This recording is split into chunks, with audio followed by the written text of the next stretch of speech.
오늘은 베드로전서 4장 7절부터 11절 말씀 함께 생각합니다.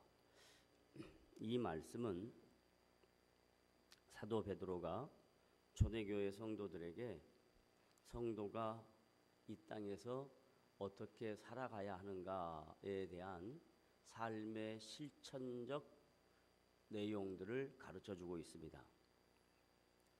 사람은 인생을 살아가면서 인생의 목표들을 각자 세웁니다. 그리고 자신이 이루고 싶은 인생의 열매들을 기대합니다. 그런데 성경에서는 신자들이 이 세상에 살면서 인생의 목표나 자기가 이루고 싶은 기대들을 갖지 말아라 이렇게 말하지 않고 왜 인생의 목표와 자신의 삶의 가치에 대하여 생각해야 하는가 하는 본질적인 문제를 말씀을 통해서 가르쳐주고 있습니다. 만약에 인간이 영원토록 사는 존재라면 인생의 목표와 방향성과 가치를 추구하고 살면 문제가 없습니다. 그런데 어떤 인생이든 예수를 믿든 예수를 믿지 않든 모든 인생은 자기에게 개인의 종말이 있다라는 얘기입니다. 이 개인의 종말은 보편적으로 각 시대마다 또 나라마다 문화나 전통마다 다르겠지만 지금 우리가 살고 있는 이 시대에 한국 사회에 한 인간의 생명은 약 85년 정도로 규정하고 있습니다. 그러니까 태어나서 85년을 이 땅에서 살고 나면 자신의 삶의 종말, 끝이 있다는 얘기입니다. 우리만 그런가? 그게 아니고 이 세상 역사 속에 인간의 형상으로 이 땅에 태어나서 살았던 모든 사람은 동일하게 각자 개인의 인생의 종말을 맞이하게 됩니다. 그런데 개인의 인생의 종말만 있는 것이 아니라 성경에서는 역사의 종말이 있다라고 가르칩니다. 여러분들은 세상이 점점 살아가기 편리하고 이지고잉이라고 하는 표현이 있는 것처럼 가면 갈수록 좋은 삶이 우리 앞에 보장되어 있다라고 생각하니까 역사의 종말이 없을 것이다 라고 막연하게 생각합니다. 영원토록 역사는 이 땅에 지구상에 존재할 것이다 라고 생각하는데 성경은 그렇게 얘기하지 않고 만물의 마지막이 있다라고 이야기합니다. 그래서 예수를 믿지 않는 사람들이 이해하고 있는 역사관 그리고 개인의 인생에 대해서는 어떻게 생각하냐면 자신의 인생이나 역사는 돌고 돈다라고 생각을 합니다. 그러나 예수를 믿는 성도들은 자신의 인생이나 역사를 처음과 과정과 끝이 있다라고 생각합니다. 그래서 이걸 역사학자들이 기독교인의 역사관은 리니어 뷰다, 선의 역사다라고 이야기합니다. 선은 점의 연속이니까 시작이 있었고 과정이 진행되다가 마침표를 찍는다 하는 게 기독교 역사입니다. 세상의 역사는 돌고 돈다라고 생각합니다. 우리는 예수를 믿고 하나님의 말씀을 믿는 사람이기 때문에 기독교적 역사관을 취합니다. 그래서 시작이 있었고 과정이 있고 끝이 있다. 그걸 오늘 사도 베드로가 초대교회 성도들에게 이렇게 이야기합니다. 만물의 마지막이 가까웠다라고 이야기합니다. 뭐가 가까웠다고요? 만물의 마지막이. 그러면 지금 이 말씀이 기록된 데가 언제냐면 AD 1970년경입니다. 그리고 지금 우리가 살고 있는 시간은 2017년입니다. 대충 1950년이라는 시간이 지났습니다.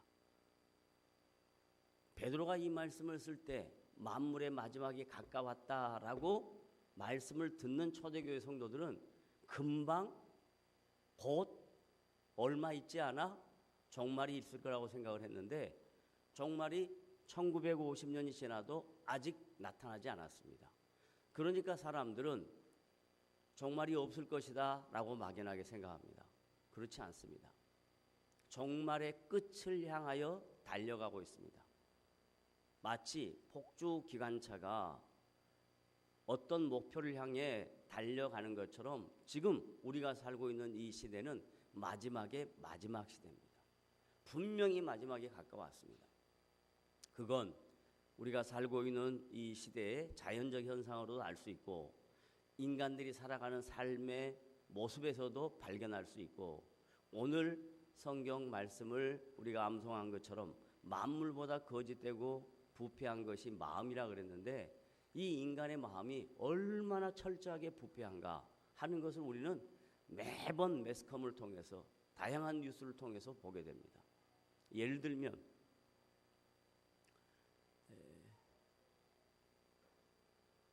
골프장에서 골프를 치는 여자분을 납치해서 살해하고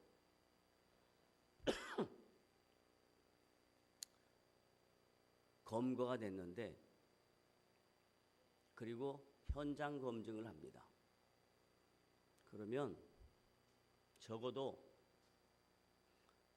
타락한 인간이지만 일말의 양심이 있다면 그 가족들에게 미안한 마음이 있고 자기의 잘못된 행동에 대해서 죄책감이 있게 될 텐데 전혀 그렇지 않습니다. 앞으로 우리가 살고 있는 이 사회는 가면 갈수록 악해질 겁니다. 예를 들면 종교적 신념으로 IS가 이슬람이 무조건적인 폭탄 세례를 베풉니다. 그리고 많은 사람이 희생이 됩니다. 그런데 전혀 거기에 대해서 죄책감이 없습니다. 이게 왜 그러냐?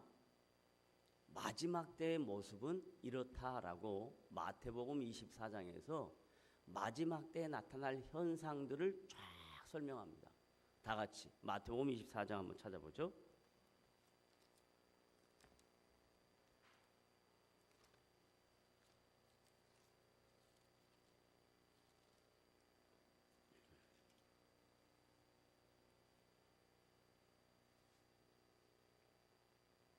마태복음 24장 3절 다 같이 함께 읽겠습니다. 시작. 예수께서 감난산 위에 앉으셨을 때 제자들이 조용히 와서 이르되 우리에게 이르소서 어느 때에 이런 일이 있겠사오며 또 주의 임하심과 세상 끝에는 무슨 징조가 있사오리까. 자, 지금 세상 끝에 대한 이야기를 하고 있습니다. 그러니까 4절 시작. 예수께서 대답하여 이르시되 너희가 사람의 미혹을 받지 않도록 주의하라. 제일 먼저 세상 끝에 나타날 현상이 뭐라고요? 사람이 사람을 미혹해 합니다. 이건 종교적인 것뿐만 아니라 다양한 내용들로 사람이 사람을 미혹해 합니다. 그 다음 두 번째 5절 다 같이 시작. 많은 사람이 내 이름으로 와서 이르되 나는 그리스도라 하여 많은 사람을 미혹하리라. 자, 지금 대한민국의 기독교인들의 통계수의 약 4분의 1이 이단입니다. 이 얼마나 아이러니하냐면요. 전 세계 기독교인들이 짧은 시간에 이렇게 양적으로 팽창한 나라는 대한민국이 가장 앞섭니다. 대한민국의 많은 선교사들이 전 세계에 나가서 복음을 증거하는 선교 사역을 감당하고 있습니다. 인구수로 비하면 세계 1위입니다. 선교사 파송 국가로. 그런데 아이러니한 것은 대한민국 교회 안에 자기가 그리스도라고 하는 이단들이 횡행합니다. 이제는 어디까지 왔냐면 이단인지 아닌지 구별하기가 힘들 정도로 교회의 모습이 변질돼 버렸습니다. 옛날에는 진짜와 가짜를 구별하기가 쉬웠습니다. 그런데 지금은 진짜와 가짜를 구별하기 힘들 만큼 이단들이 많습니다. 이게 마지막 때의 모습이에요. 그러니까 우리는 뭘 아냐면 성경에 기록된 대로 지금 이 말씀은 2000년 전에 기록된 말씀인데 예수님이 친히 하신 말씀이에요. 마지막 세상 끝에 나타나는 징조, 많은 사람이 와서 자기가 그리스도라고 하면서 사람을 미혹하게 한다라고 얘기합니다. 그다음 6절 시작. 난리와 난리 소문을 듣겠으나 너희는 삼가 두려워하지 말라. 이런 일이 있어야 하되 아직 끝은 아니라. 자, 전 세계의 매스컴 보면 계속해서 난리가 나죠. 자연재해뿐만 아니라 테러뿐만 아니라 뭐 이상한 사고뿐만 아니라 말도 안 되는 일들이 계속해서 일어납니다. 그러나 아직 끝은 아니다. 그 다음 7절 시작. 민족이 민족을, 나라가 나라를 대적하여 일어나겠고 곳곳에 기근과 지진이 있으리라. 이건 지금 우리가 눈으로 보고 있습니다. 나라와 나라가 중동에서 싸웁니다. 민족과 민족이 싸웁니다. 수도 없이 많은 민족들이 그 싸움에서 고통을 당하고 있습니다. 뿐만 아니라 기근과 지진이 수도 없이 많습니다. 과거의 지진은 오랜 시간 만에 가끔 있는 현상입니다. 그런데 지금 지진대는 전 세계에서 다양한 지진대가 형성되어 있고 지진이 자주 일어납니다. 점점 가까웠다는 거죠. 그 다음 8절 시작. 이 모든 것은 재난의 시작이니라. 9절 시작. 그때 사람들이 너희를 환난에 넘겨주겠으며 너희를 죽이리니 너희가 내 이름 때문에 모든 민족에게 미움을 받으리라. 마지막 때 모습. 지금 예수를 믿는 사람들을요 처형하는데 지난 주일 이상 목사님 오셔서 말씀하셨죠. 같은 민족인데 북한에 있는 사람들이 예수 믿는 사람들을 어떻게 대한다는 거 들으셨죠? 이제 만나러 갑니다 라는 프로라든지 또 다른 방송국에서 하는 북한 관련 프로들을 보면 예수 믿는 사람들이 당한 핍박과 고난 이루 말할 수가 없습니다. 그 다음 10절 시작. 그때 많은 사람이 실족하게 되어 서로 잡아주고 서로 미워하겠으며 11절 거짓 선지자가 많이 일어나 많은 사람을 미혹하게 하겠으며 12절 시작. 불법이 성함으로 많은 사람의 사랑이 식어지리라. 이 마지막 때 모습이에요. 이제 극단적인 이기주의가 나타날 것이다. 사랑이 식어진다. 자기 외에 다른 사람은 전혀 개의치 않는다. 생각하지 않는다라는 얘기입니다. 그런데 마지막 13절에 그리고 14절에 결론을 이렇게 예수님께서 친히 말씀합니다. 시작. 그러나 끝까지 견디는 자는 구원을 얻으리라. 그러니까 우리가 해야 할 일은 뭐죠? 끝까지 견디는 거예요. 그걸 베드로가 뭐라고 했는지 조금 이따 이야기할 거예요. 그 다음 14절 시작. 이 천국 복음이 모든 민족에게 증언되기 위하여 온 세상에 전파되리니 그제야 끝이 오리라. 자, 언제 주님이 이 세상에 종말로 끝을 내신다고요? 온 민족이 온 세상에 복음이 뭐하면 전파되어지면 그때 끝이 오리라. 왜 그럴까요? 여러분은 이 말씀을 들으면서 무슨 생각이 듭니까? 하나님을 묘사할 때 그 하나님의 큰 두 가지 성품이 뭐였냐면 공의와 사랑이 있습니다. 공의와 사랑. 공의라는 건 무슨 뜻이냐면 모든 사람에게 동일한 기회를 제공한다. 이게 공입니다. 몰라서 못 믿었습니다. 저는 못 들었습니다. 이거 없습니다. 모든 민족에게 모든 방언으로 다 복음이 증거되어집니다. 그런데 지금 현재 수많은 선교사들에 의해서 성경 번역이 되어서 전 세계의 모든 민족에게 복음이 거의 90% 이상 증거되어졌습니다. 이제 10%밖에 안 남았습니다. 그런데 이 10%도 19세기에는 과학 문명의 발달이 그렇게 발전돼 있지 못하기 때문에 발전 속도가 어떤 일에 대한 결과가 시간이 많이 걸렸습니다. 21세기는요, 이 컴퓨터의 영향으로 그 발전 속도가 그리고 어떤 일이 진행되는데 굉장히 시간이 단축됩니다. 그래서 웬만하면 조만간에 성경이 다 번역되어서 모든 민족에게 복음이 다 증거될 것입니다. 그러면 그때 끝이 온다라고 분명히 말씀합니다. 그 끝은 언제다 모릅니다. 과거 한국교회 이장님이라는 사람이 우리나라에 1992년 10월 27일에 종말이 온다라고 하고 한국교회를 매우 어지럽게 했습니다. 어떤 분은 공식적으로 그 의견에 동조해서 모든 성도들에게 그때 주님이 오신다라고 이렇게 가르치기도 했습니다. 그건 틀린 겁니다. 성경에 정확하게 날짜가 기록된 건 없습니다. 그런데 분명하게 성경에서 증언하는 것은 모든 민족이 복음이 다 증거되어지면 하나님의 공의가 차면 그리고 그 하나님의 사랑이 구체적으로 드러나면 그때 끝이 온다라고 말씀을 합니다. 그러면 이제 만물의 마지막이 가까웠다는 것은 1세기 교회 성도들은 그게 피부에 와 닿지 않아도 우리들은 피부에 와 닿습니다. 이제 조만간에 이 세상의 역사의 종말을 맞이하게 될 텐데 종말을 맞이할 때 성도들이 해야 될 삶의 실천적 내용이 뭐냐 이 말이에요. 오늘 읽은 본문 말씀으로 다시 돌아갑니다. 만물의 마지막이 가까웠으니 뭐 하라고요? 너희는 1번 뭐 하라고? 정신을 차리래요. 자, 정신을 차린다라는 말이 뭔 말일까요? 다른 말로 말하면 정상적인 사고를 못하고 엉뚱한 일에 빠져 있다라는 얘기입니다.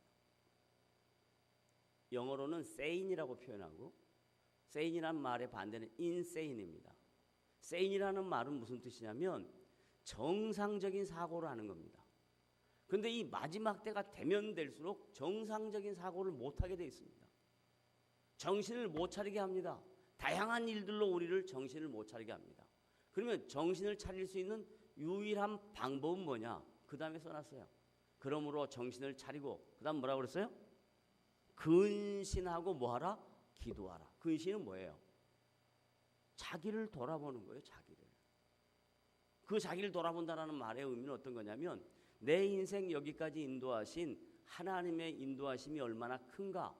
내가 여기까지 온 것은 내 힘으로 된 것이 아니다 라는 것을 인정하는 것을 근신이라 그럽니다. 그리고 근신하고 난 다음에 뭐 하라 그래요? 기도하라 그러잖아요. 대부분 세상 사람들은 마지막이 되면 마지막 때 기도하기보다는 뭐 하냐면 돈 더 많이 벌자, 더 많이 누리자, 즐기자. 그게 지금 우리 이 마지막 세태의 모습 아닙니까? 언제부터 전 세계가 이렇게 레저가 발달한 시대가 없습니다.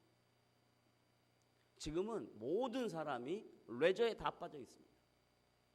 이 레저가 하나님이 우리에게 주실 때 안식의 개념으로 재창조의 개념인데 쉼이라는 것은 재창조하기 위하여 있는 건데 지금은 이 쉼이라는 명목이 레저로 변질돼 가지고 별별 일이 우리 지금 살고 있는 이 시대에 많이 일어납니다. 정신을 차리고 기도해야 되는데요. 기도는 안 합니다. 성도들이. 뭐 하냐? 얼마 남지 않은 인생 재밌게 즐기자. 마음껏 누리자. 마음껏 누리십시오. 마음껏 즐기십시오. 그러나 즐기고 누리는 것이 성도의 본분에서 떠나서 하는 일이라면 이건 잘못된 일입니다. 과거에 우리가 신앙생활할 때는 모든 성도들이 삶의 우선순위를 주일 중심으로 생각을 했습니다. 그 주일로부터 시작합니다. 그런데 지금은 그렇지 않습니다. 언제부터 시작하냐? 금요일 오후부터 시작합니다. 우리나라에 주 5일 근무제가 들어서고 난 이후부터 교회는 심각한 피해를 보고 있습니다. 그래서 미국에서는 그 사람들은 실용적이니까 금요일 날 저녁에 예배 드리게 합니다. 그리고 토요일 날 사람들 모여서 예배 드리게 합니다. 그걸 소위 성도들을 카스터머로 생각하는 겁니다. 소비자로 생각하고 그 소비자들의 형편에 맞게 교회가 따라가야 된다. 그래서 미국 교회는 망해버렸습니다. 짧은 시간에 망했습니다. 한국 교회도 역시 마찬가지로 지금 그렇게 가고 있어요. 금요일 오후만 되면 다 나갑니다. 주일이 특별한 의미가 없습니다. 성도에게 있어서 주일은 신앙생활의 가장 중요한 기본입니다. 주일날 하나님 앞에서 예배하는 것은 성도의 가장 중요한 축복이며 성도의 의무이며 성도의 특권입니다. 그런데 주일을 쉽게 생각하는 거예요. 그러니까 정신을 못 차리죠. 그러니까 기도를 안 하죠.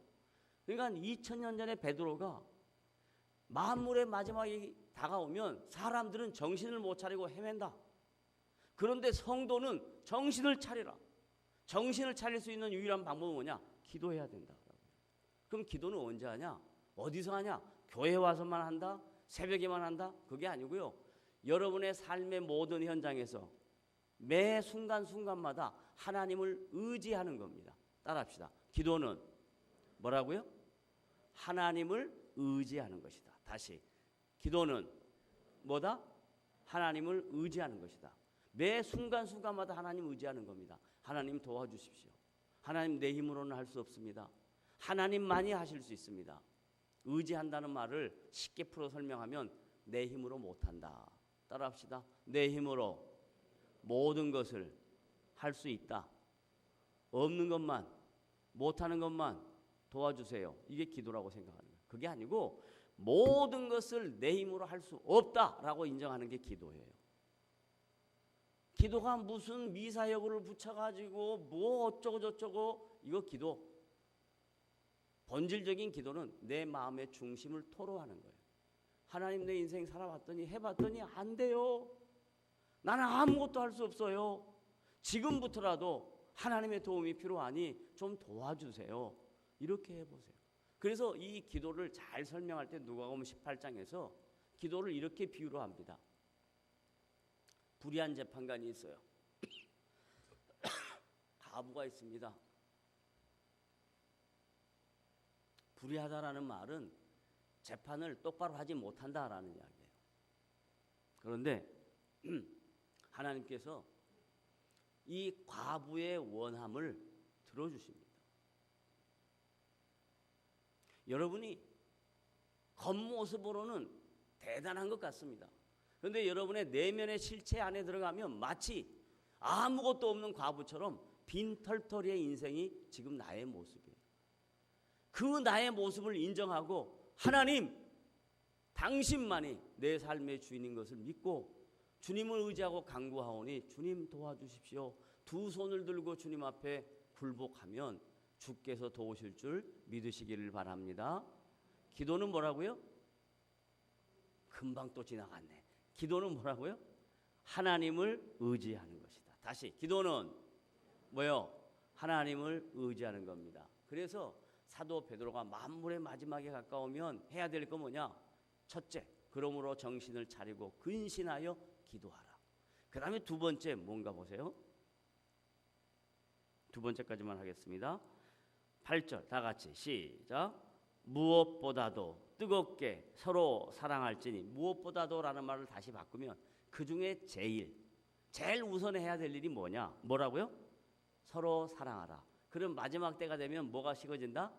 사랑이 식어지기 때문에. 그 말을 또 다른 말로 바꾸면 사랑이 식어지는 이유는 뭐 때문에? 자기 중심이기 때문에. 모든 것을 자기 중심으로 생각하는 거예요. 참 재밌는 것은요. 똑같은 설교를 했는데 성도들의 반응이 다 달라요. 왜 그럴까요? 왜 그럴까요? 똑같은 설교를 했는데 성도들의 반응이 다 달라요. 왜 그럴까요? 다 자기 중심으로 받아들이는 거예요. 목사님이 지금 나한테 필요한 말을 했다라고 생각하면 그게 자기는 지금 감동이 됐다고 생각하고요. 자기에게 조금 불편한 얘기를 하면요, 이건 나한테 한 얘기 아니고 왜 안 왔지? 오늘 그 사람 들어야 하는데 오늘 안 왔네? 야, 기가 막히네. 이러고 앉았어요. 그게 아니고요. 하나님의 말씀은요, 모든 내용마다 다 나에게 하는 거예요. 그러면 저는 지금 제가 설교하면서 저에게 하고 있는 거예요. 제가 여러분들에게 하라고 하는 얘기가 아니라 하나님이 이 말씀을 통해서 저에게 말씀하는 거예요. 뭐 하라? 서로 뭐 하라? 사랑하라. 사랑하려면 뭐예요? 자기 중심의 가치에서 남을 이해하고 배려하고 용납하고 용서하는 연습을 해야 돼요. 근데 우리 한국 사회는 맨날 경쟁만 시키고 우리 한국 사회는 전부 다 1등만. 목사님까지도 그러더라니까요. 우리 조누리 선교사님 들어와가지고 목회대학원 공부를 했어요. 거기 시험도 안 봐요. 그런데 와가지고 저한테 목사님 1등으로 졸업했습니다. 그러는 거예요. 농담인 줄 알죠. 농담입니다. 그러나 우리의 가치관 속에 뭔가 남보다 달라야 된다는 거, 내가 남보다 더 우월하다는 거, 이것 증명하는 것만큼 어리석은 사람이 없어요. 훌륭하고 똑똑하면요, 자기 위에 더 많은 사람이 있다는 걸 금방 압니다. 근데 훌륭도 못하고 똑똑도 못하면 자기가 뭐 대단한 것처럼 착각하는 사람들이 수도 없이 많습니다. 자기가 똑똑하다 생각하면 사랑할 수 없습니다. 나는 부족하다, 나는 문제가 많다, 그래서 내가 사랑받아야 할 대상이다. 그러면 저 사람도 부족하고 문제가 있을 것이다. 그러니 함께 사랑하는 연습을 해보자. 이게 마지막 때가 되는 성도에게 요구된 말씀이에요. 우리는 사랑할 힘이 없습니다. 우리는 자기밖에 생각할 줄 모르는 이 에고가 철저하게 우리의 내면 안에 깔려 있습니다. 근데 성경은 에고를 깨라! 에고를 깨라! 그리고 다른 사람을 용납해라, 이해하라, 용서하라, 받아들여라, 이렇게 말씀합니다. 무엇보다 서로 사랑할지니, 그 다음 말씀 너무너무 중요한 말씀. 사랑은 뭐라고요? 허다한 죄를 뭐요? 우리는 이 민족성이 그래요. 이런 말 있죠? 사돈이 뭐 하면? 뭘 사면 뭐가 아파요? 배가 아프다 그러잖아요. 그거 뭔 말인 줄 아세요? 이런 개념이에요. 내가 누리지 못하는 것을 다른 사람이 누리면 견딜 수 없이 성질이 난다라는 거예요. 짜증이 난다라는 거예요. 이게 특별히 우리 대한민국 백성들의 DNA 안에 굉장히 많이 박혀 있습니다. 그런데 이런 DNA는 성경적 가치하고는 완전히 구별되는 거예요. 완전히 차이 나는 거예요. 자기가 다른 사람보다 조금 못하고 다른 사람이 자기보다 조금만 나으면 뒤에 가서 여러분 좋아하는 뒷담화, 그리고 말 만들어내고 기가 막히게 만들어내요. 아니 그런 머리가 어디 있는지 몰라요. 차라리 뒷담화하지 말고 앞에서 하시고, 남 까지 말고 남 세우는 연습을 하면요, 그러면 여러분의 인생이 달라진다고요. 사랑은 허다한 죄를 덮는다 그러잖아요. 사랑한다 그러면 다 들춰낸다고요.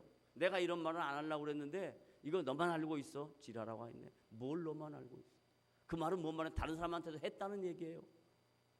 너만 알고 있어. 이건 비밀이야. 사랑은 허다한 죄를 덮는 거예요. 더 이상 말 안 하는 거예요. 그냥 덮어버리는 거예요. 이게 얼마나 어려운 일인지 아십니까? 근데 왜 해야 된다고요? 만물의 마지막에 갖고 왔으니까 하라고요. 왜? 마지막에 주님 앞에 선단 말이에요. 그냥 역사의 종말로 끝났다가 아니라 역사의 종말이 임하고 살아계신 하나님 앞에 여러분이 인격적으로 설 때에 주님이 말씀해요. 너 뭐 했냐? 주님, 부족하지만 제가 덮어보려고 노력했습니다. 주님, 정신을 차려보려고 노력했습니다. 이런 의미 있는 인생을 여러분이 살아내셔야 되지 않겠습니까? 이것이 우리에게 준 영광이고 이것이 신자에게 주어진 특권입니다. 세상 사람은 절대로 이렇게 할 수 없습니다. 누가 할 수 있냐? 오직 그리스도의 영이 있는 자, 신자에게만 이런 놀라운 영광이 있다는 것을 믿으셔서 정신을 차리고 어떤 일이든지 기도하시고, 두 번째, 모든 것을 사랑으로 허다한 죄를 덮는 역사가 여러분의 인생 속에 충만하게 넘쳐서 하나님의 영광을 드러내는 복된 지체들이 되시기를 주님의 이름으로 부탁을 드립니다. 기도합시다.